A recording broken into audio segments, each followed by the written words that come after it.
Saluto a tutti e compacqui tra Cruditia e Ortibur in Casaconi per compiere il nostro giretto di settimana. Siamo in paese di Cruditia con un sidero di Ubaese impegnato per uso paese di Paul-André Dominici. RCFM e Campacui. Qui siamo in paese di Cruditia, di un paese di mamma. Eu so sempre venuto qui da sidero fino a ora, dunque mentre domenicate, vacanze e tutto. E di un paese Igor e Giraggio perché bon, così mi sento bene, dunque passo assai tempo qui con i miei amici, con la mia famiglia. E dunque più tardi, da qui a poco, voleria stare qui tutto l'anno per fare la mia vita. Allora, il paese di Agrugiccia è un paese che è in pieve di Casaconi.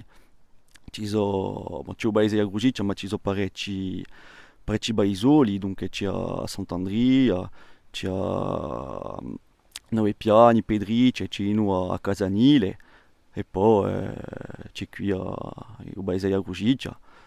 In un paese c'è una quantina di abitanti tutto l'anno, ce n'è appena di più di cittadina.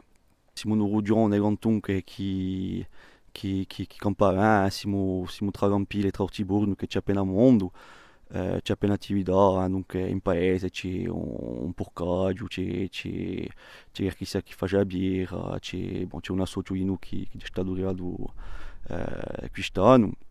E comunque, c'è vero che in paese si campa bene, c'è parecchie attività da fare, dunque si può andare sicuro, per esempio un ristorante, dunque c'è un ristorante in Campile, c'è un ristorante in Ortiburgo, c'è le pizzerie, c'è appena di tutto, e poi c'è noi, la montagna, un patrimonio, dunque ci sono parecchie attività da fare così. Io ho lavorato mentre 2 anni nella comunità di comune di Agastanica Gazinca, lavoravo al servizio di turismo, dunque lo scopo era di mettere avanti il nostro territorio di Agastanica e di Agazinca per farlo scoprire ai turisti sicuro, ma non a quelli che ci stanno tutto l'anno, enfin, i corsi in generale. Dunque ho lavorato mentre 2 anni, ma ora so aperto perché aveva un altro progetto.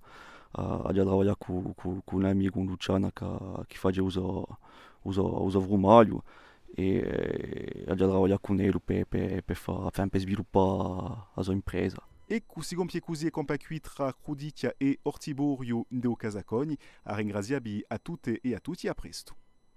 RCFM e Campacui.